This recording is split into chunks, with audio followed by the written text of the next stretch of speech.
¿Qué tal, hermanos? Soy Padre Martín. Eh, Continuamos con este curso sobre introducción al Nuevo Testamento. En este tema vemos la carta de Santiago.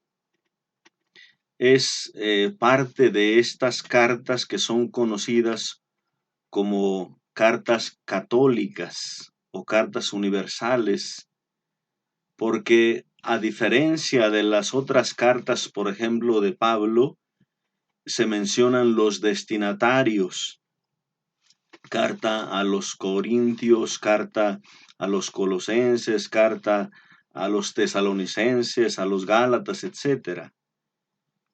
En estas cartas se menciona sobre todo el autor en las cartas católicas: carta de Pedro, carta de Juan, carta de Judas, carta de Santiago, etc. Entonces, estas son cartas católicas. En la actualidad, más bien le llaman cartas eclesiales, y están dirigidas no solo a una persona o a una comunidad, sino más bien en forma general. Estas cartas eclesiales normalmente son escritos posteriores a las cartas de Pablo y posteriores a los evangelios.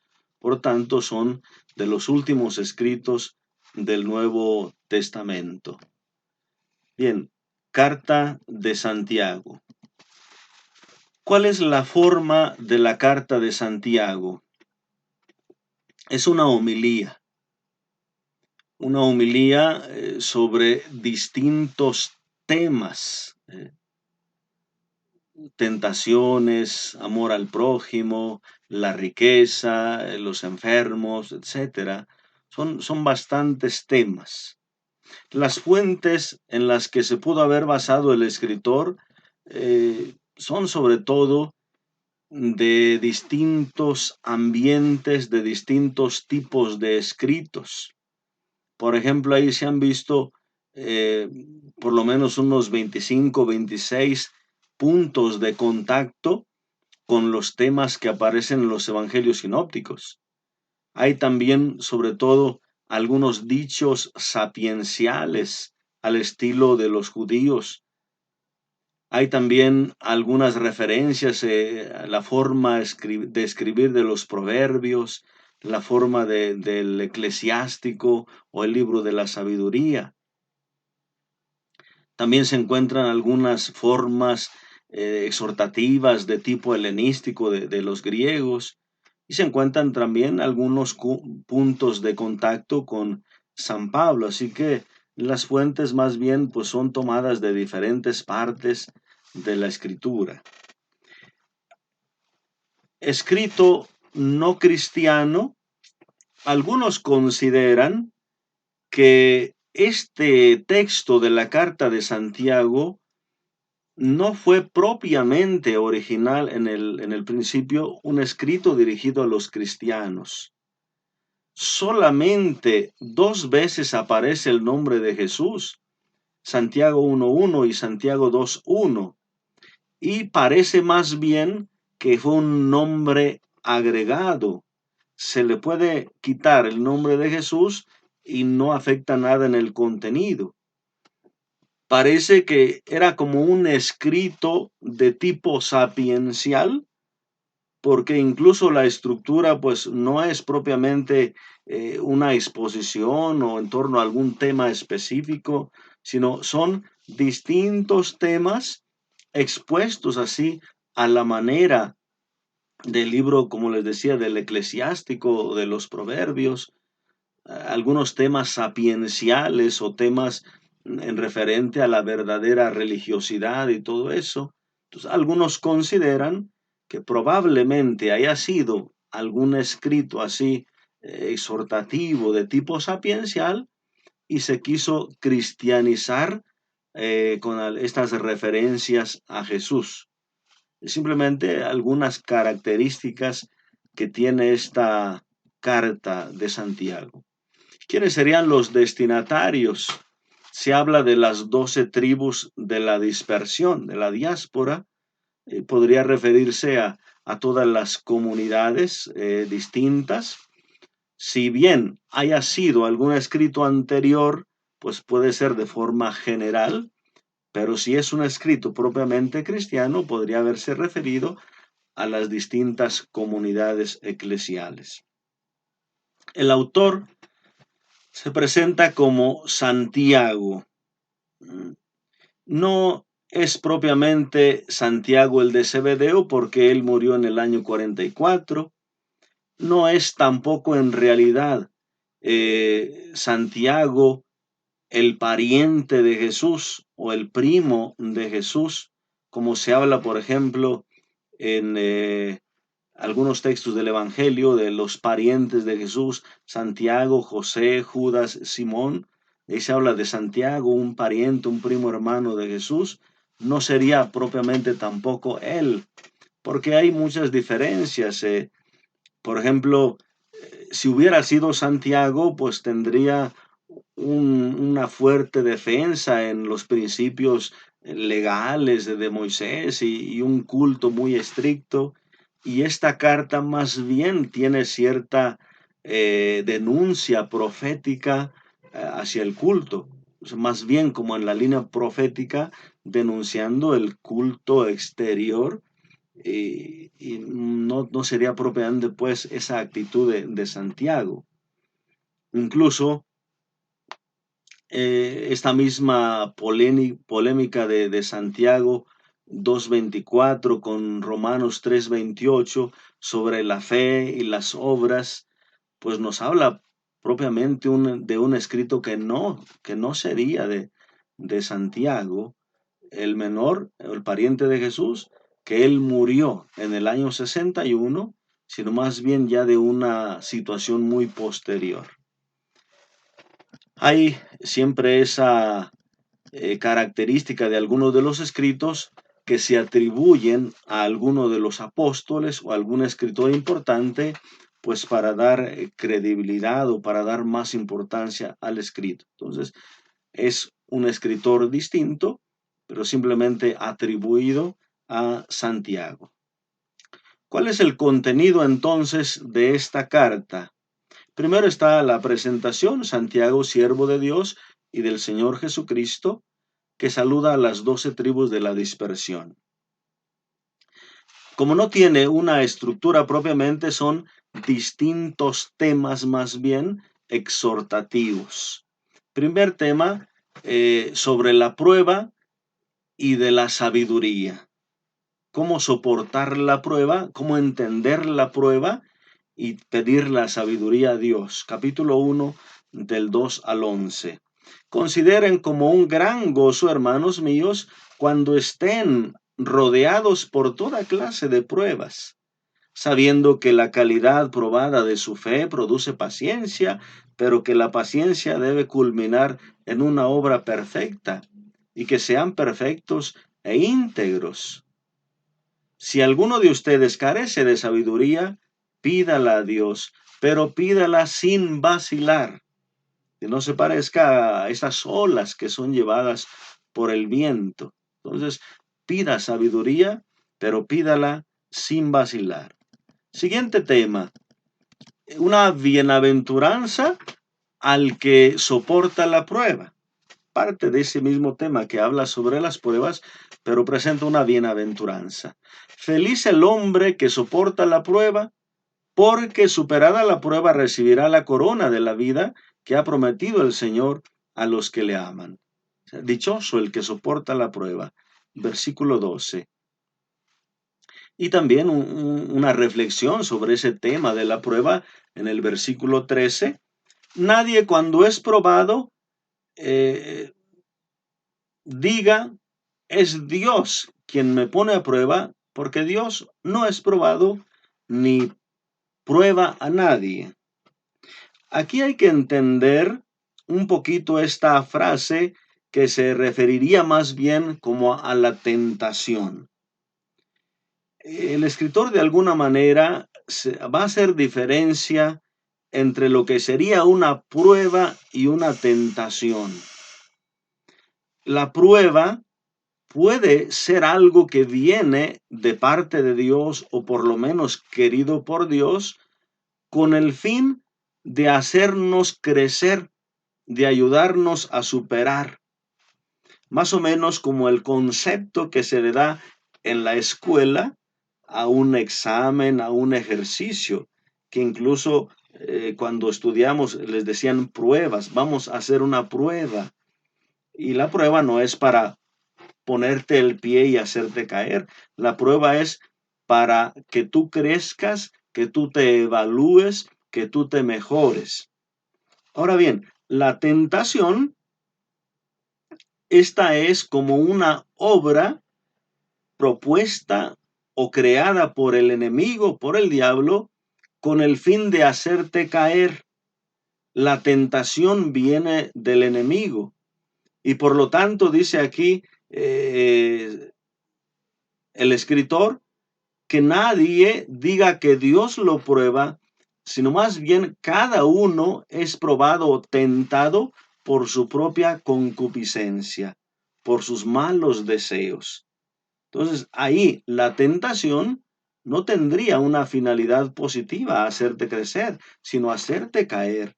Por lo tanto, la tentación vendría del pecado, la tentación vendría del mal. Entonces, aquí el escritor está utilizando más bien el concepto en el sentido de tentación, que no le echemos la culpa a Dios, sino más bien, esta viene del pecado, de nuestra concupiscencia. Aún así, como lo ha dicho, feliz aquel que soporta la prueba. Siguiente tema de reflexión, hacedores de la palabra. En eso consiste la religión verdadera. Capítulo 1 del 19 al 27. Ténganlo presente, hermanos míos queridos, que cada uno sea diligente para escuchar y tardo para hablar, tardo para la ira, porque la ira del hombre no realiza la justicia de Dios. Vengan el versículo 22. Pongan por obra la palabra y no se contenten solo con oírla, engañándose a ustedes mismos. Pongan por obra. Ahí dice que hay que hacer la palabra, o sea, no solo pronunciarla, no solo decirla. La palabra en el concepto bíblico está llena de contenido. No es una palabra solamente como sonido, sino que la palabra se cumple. Dijo Dios, haya luz y hubo luz. Se realiza lo que se dice. Por lo tanto, en esa palabra que es nuestra o la palabra que viene de Dios, no debemos contentarlos solo con oír, sino poner en práctica. Dice que si alguno oye la palabra y no la pone en práctica, se parece a aquel que se contempla en el espejo solamente los rasgos físicos, pero inmediatamente se le olvida cómo es. Es decir, es solo momentáneo. Siguiente tema. Ser imparciales. Capítulo 2, del 1 al 13. No hacer diferencias. Versículo 1, capítulo 2, versículo 1. Hermanos míos, no mezclen con la acepción de personas la fe. No se lleva la fe con hacer diferencias entre los demás. Versículo 2. Supongan que entra en la asamblea un hombre con un anillo de oro, un vestido espléndido, y entra también un hombre vestido andrajosamente. Ustedes le van a decir a este hombre bien vestido, paz hermano, siéntese aquí, mire. Y al otro, allá siéntate allá en la esquina, allá hasta hueles un poquito. No, siéntate allá. No es eso hacer acepción de personas. No, no, eso no se hace. Entonces, aquí hay una exhortación a ser imparciales entre los hermanos, a saber tratar bien a todas las personas conforme a su dignidad. Ser imparciales. Siguiente tema del capítulo 2, la fe y las obras. Precisamente ese tema de discusión constante fe y obras. Dice Santiago, ¿de qué sirve, hermanos míos, que alguien diga tengo fe si no tiene obras? ¿Acaso podrá salvarle la fe? Si un hermano o una hermana están desnudos y carecen del sustento diario y alguien de ustedes le dice, vete en paz, hermano, caliéntate, cobíjate, no andes así, pero no le das lo que necesita. O sea, ¿de qué te sirve? No, es que yo le di un consejo para que no se enferme, que se ponga un abrigo, pero no tiene abrigo y tú tienes 3, 4, 5. Le dije que coma, que no, mira, está muy flaco, pero no le diste de comer y tú tienes de sobra. Entonces, una fe sin obras está muerta. Entonces, toda la reflexión ahí, los demonios dicen que creen, pero no obedecen. Entonces, hay que practicar la obediencia. Una distinción un poquito es importante hacer. Cuando Pablo habla de la fe, él no está distinguiendo en una palabra solamente y en la obra. Pablo, cuando habla de la fe, habla precisamente de nuestro Señor Jesucristo en sus hechos y sus palabras. Hemos sido salvados por la fe y no por las obras de la ley, dice Pablo. O sea, por Cristo, no por Moisés. Cristo es el Salvador. Entonces, es a lo que se refiere. Y esa fe, en el concepto de fe en San Pablo, están ligados, unidos, el concepto de fe y obras. La confesión interna, la confesión de palabra y el compromiso con la obra. Pablo no hace distinción entre fe y obra, es un solo concepto que implica los dos aspectos. Probablemente este concepto se malinterpretó y se le fue dando a la fe como un sentido más vacío, entendiendo la fe como una sola frase. Yo creo y con eso basta. Yo confieso a Cristo en mi corazón, lo acepto y con eso basta, sin necesidad de cumplir, sin necesidad de obedecer. Se le fue quitando al concepto de fe este compromiso de las obras. Por eso cuando Santiago escribe, o el escritor de esta carta escribe, tiene que aclarar una fe, así como la han malinterpretado, es una fe vacía. Esa no salva. La fe con obras, la fe unida a las obras. Por eso ya Santiago habla de estos dos conceptos, fe y obras. Siguiente tema, el dominio de la lengua, capítulo 3, del 1 al 12. Hermanos, no quieran ser maestros. No les guste hablar mucho.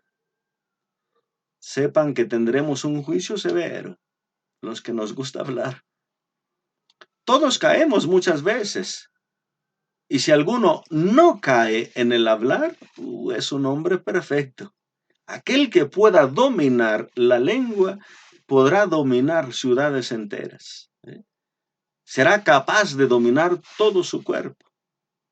Dice el escritor, el caballo que se conoce por su poder, por su brío, vean incluso la fuerza se mide así en caballos, tal carro con tantos caballos de fuerza, tal motor con tantos caballos de fuerza.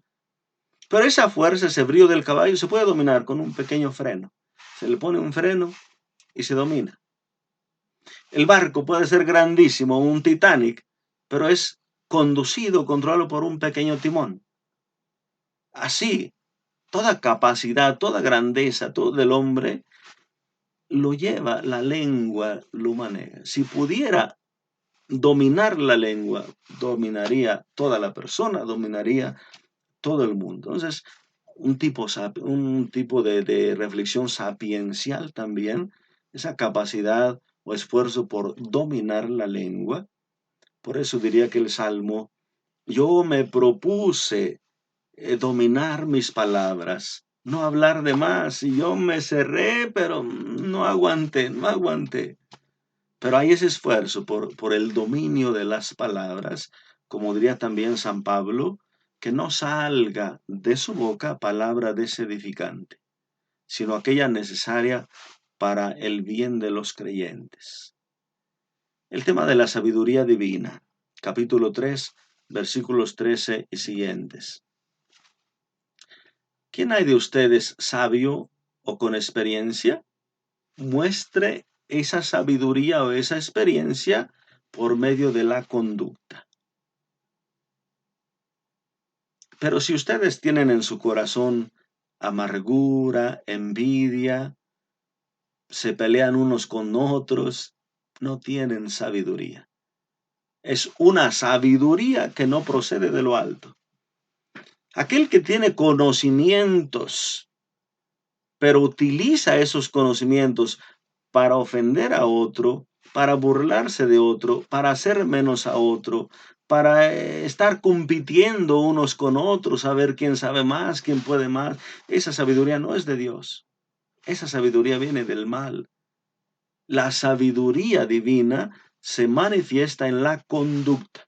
Entonces, si alguien se cree sabio, si alguien se cree con experiencia, demuéstrelo con su prudencia en el trato, su respeto, su amabilidad con los demás. No amar el mundo. Capítulo 4, versículo 1 al 10. ¿De dónde proceden las guerras, las contiendas entre ustedes, los pleitos, las divisiones? De sus malos deseos, sus deseos de los placeres. Que hay una lucha entre ustedes en los miembros de su cuerpo. Hay una lucha por ese placer. Hay codicia. Ustedes codician los bienes, las riquezas.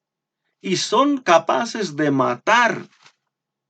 Envidian, quieren conseguir otras cosas y la envidia los lleva a combatir, a hacer la guerra, porque sienten que no obtienen lo que ustedes merecen.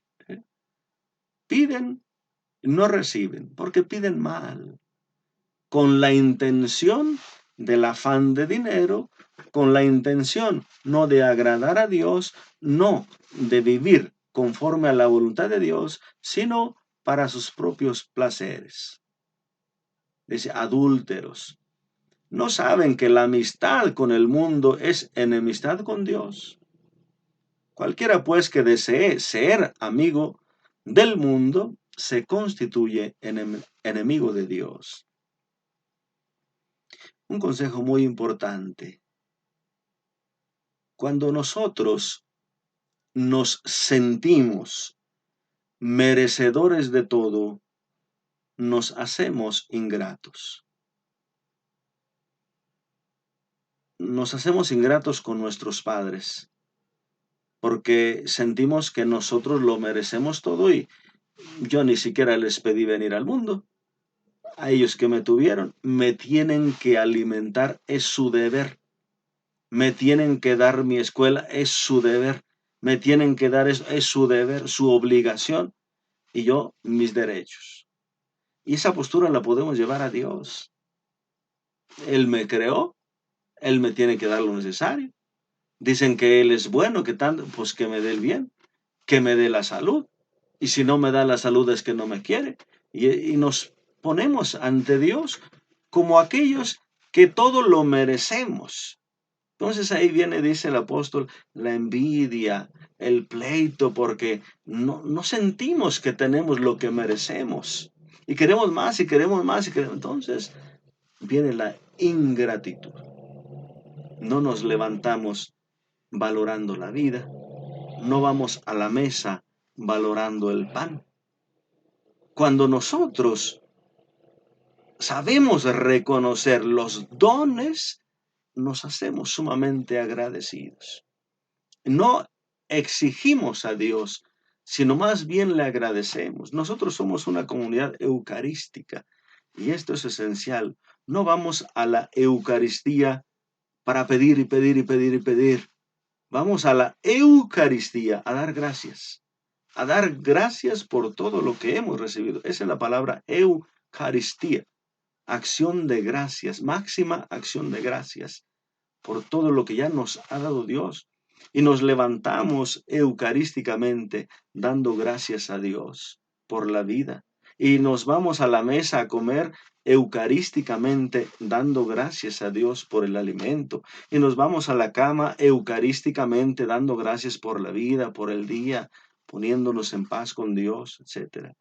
Entonces, este tema es importantísimo, que podamos dominar ese afán de los bienes que nos llevaría a exigir lo que nosotros pensamos que debemos tener, y exigimos a los demás, y exigimos a iglesia, exigimos al gobierno, exigimos a Dios, etc.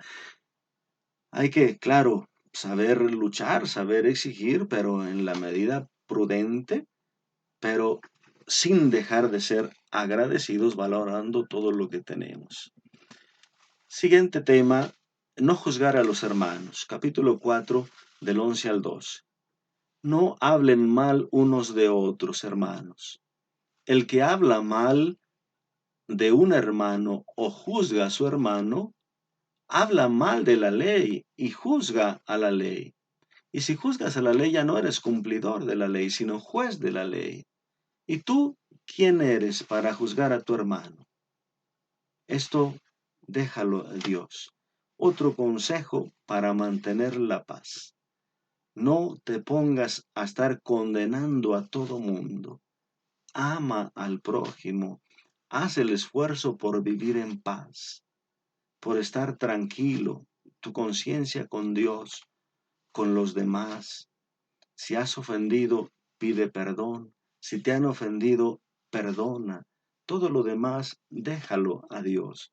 Trata de mantener tu corazón en paz. No eres juez de tu hermano, eres su hermano. Te ha puesto Dios para ayudar a tu hermano a crecer, como Caín había sido puesto para ayudar a su hermano Abel. Abel, esa palabra Abel significa frágil, efímero, posiblemente porque desapareció muy pronto, porque murió muy pronto, posiblemente por la característica también de Abel. Pero Caín, que era fuerte, Caín, que tenía mucha más capacidad, había sido puesto para sostener a su hermano débil, para impulsar a su hermano débil, y se aprovechó y lo desapareció. Entonces, no seamos jueces de nuestros hermanos, sino más bien sostén, base sólida para que el hermano pise, para que el hermano crezca. Siguiente tema, contra la arrogancia. Versículos 13 al 15, bueno, es hasta el 17, pero ponemos ahora del 13 al 15, que habla sobre todo de la condición de Santiago. Le conocen como la conditio jacobea. Jacobo es Santiago. Entonces, la condición de Santiago. ¿A qué se refiere esa palabra? Que dice, ahora bien, ustedes que dicen, hoy y mañana iremos a tal o cual ciudad, pasaremos ahí el año, negociaremos, ganaremos tanto. Ustedes hablan de esa manera con arrogancia. ¿Ustedes saben que tienen comprado el día de mañana? ¿Ustedes saben que tienen garantizada la vida por un día, 10 días, 20, 100 años? Nadie tiene garantizada la vida. Entonces, ¿por qué dices, mañana voy a hacer esto? Pasado mañana voy a hacer este negocio. Hablas con soberbia. Entonces, ahí viene la condición. Dice Santiago, más bien, en lugar, digan ustedes más bien, si el Señor quiere, viviremos y haremos esto o aquello. Pónganle una condición a sus palabras. Si Dios quiere. Es muy importante retomar este aspecto, que es parte de nuestra tradición religiosa. Muchas veces las personas, sobre todo mayores, siempre tienen esta característica de hablar así. Primero Dios, iremos allí. Si Dios quiere, haremos esto. Si Dios me da licencia, haremos esto. Si Dios me presta vida, haremos esto. Esta es la conditio jacobea o condición de Santiago, que no hay que hablar con arrogancia como aquel hombre del Evangelio. Alma mía, descansa tranquilo, tienes comida y bebida para muchos años. Duerme, banquetea, vive la vida. Y el Señor dice, insensato. Dice, no, no tienes esos. Insensato, no tienes esos. No tienes cerebro. No sabe pensar. ¿Quién te asegura la vida? La vida es de Dios. Ponla en manos de Dios. Entonces, habla siempre con esa condición. Si Dios quiere, o primero Dios, haremos esto. Si Dios me da licencia, haremos esto. Capítulo 5 del 1 al 6, contra los ricos opresores. Versículo 1. Ahora bien, vean, ustedes los ricos lloren, den alaridos por la desgracia que está a punto de caer sobre ustedes. Su riqueza está podrida, sus vestidos apolillados, su oro, su plata están tomados de herrumbre, y su herrumbre será testimonio contra ustedes, y devorará su carne como fuego. Han acumulado riquezas en estos días que son los últimos. Miren el salario de los obreros que cegaron sus campos y que no han pagado. Está gritando. Vean las injusticias que cometieron enriqueciéndose con el trabajo de otros. Está clamando a Dios. Y los gritos de los segadores, los gritos de los obreros, han llegado hasta los oídos de Dios. Han vivido sobre la tierra lujosamente y se han entregado a los placeres. Han hartado su corazón por el día de la matanza. Condenan, matan al justo. Dios no se va a resistir a esto. Entonces hay una advertencia contra esos ricos injustos y que viven pues despilfarrando los bienes, pero sobre todo a costa de los pobres. Una palabra de advertencia. Los versículos 7 al 20 son una serie de temas distintos que va presentando ahí: paciencia, oración por los enfermos. Encontramos sobre todo también esas referencias al sacramento de la unción de los enfermos, donde la iglesia ve el fundamento también de esa unción de los enfermos. Capítulo 5, versículo 7. Tengan pues paciencia, hermanos, hasta la venida del Señor. Miren cómo el labrador espera pacientemente que la tierra dé el fruto.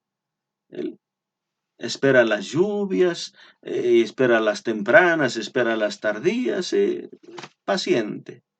También tengan ustedes paciencia, fortalezcan sus corazones para la venida del Señor. No se quejen unos de otros para que no sean juzgados. El juez ya está cerca. Ante todo, hermanos, tomen como modelo de sufrimiento y paciencia a los profetas que hablaron en nombre del Señor. Ustedes, hermanos, no juren ni por el cielo ni por la tierra. ¿Alguno de ustedes sufre? Haga oración. Si alguno de ustedes está alegre, haga oración. Cante salmos, cánticos. ¿Alguno de ustedes está enfermo? Llame a los presbíteros de la iglesia. Ven el fundamento de la unción de los enfermos. Capítulo 5 de Santiago, versículo 14.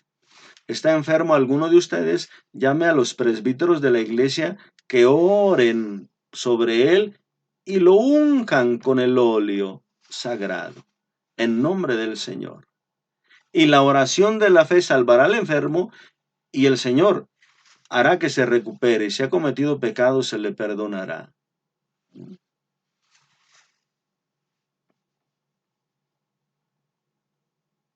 Aquí encontramos pues este fundamento que la iglesia ha visto para el sacramento de la unción de los enfermos. Confiésense pues mutuamente sus pecados, es decir, pídanse perdón.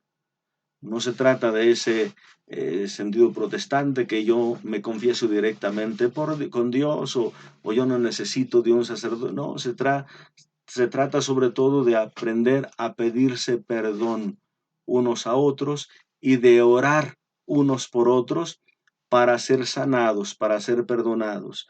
Y la oración del justo tiene mucho, mucho poder. Entonces, ahí tenemos pues una serie de consejos que da el apóstol. Hermanos míos, versículo 19, si alguno de ustedes se desvía de la verdad y otro lo convierte, versículo 20, sepa que el que convierte a un pecador de su camino desviado, salvará su alma de la muerte y cubrirá multitud de pecados. La importancia de corregir a un hermano, de ayudar a un hermano. Esa corrección salva de la muerte y sepulta multitud de pecados. ¿En quién? En el hermano que es ayudado y en el hermano que ayuda. Porque esa multitud de pecados se perdonan también ayudando, salvando a otro. Es decir, está uno también haciendo por sí mismo. La oración, como dicen los santos, aprovecha primeramente al que ora y en segundo lugar por quien se ora. También el bien que se hace al prójimo aprovecha primeramente al que lo hace y también aquel que lo recibe. Así que salvando a un hermano equivocado en la fe, algún hermano equivocado en su vida, se sepultan muchos pecados de ese hermano y también del que lo hace, del que le hace el bien. Pues hermanos, este es el contenido de la carta de Santiago, sobre todo pues una homilía que pues va dirigida propiamente a las comunidades o a los oyentes distintos, no a alguien en particular. No tiene una estructura como tal, sino son más bien diferentes temas expuestos un poquito en el sentido sapiencial que ayudan a una auténtica religiosidad, a una sinceridad en el compromiso con la vida religiosa. Pues también que nos ayude a nosotros en nuestros compromisos con la vida de fe y acerquémonos a esa lectura de la carta de Santiago pues con mucho amor, con respeto, con devoción, profundizando un poco más cada uno de los temas. Muchas gracias hermanos, que el Señor les bendiga a todos. En nombre del Padre y del Hijo y del Espíritu Santo. Amén.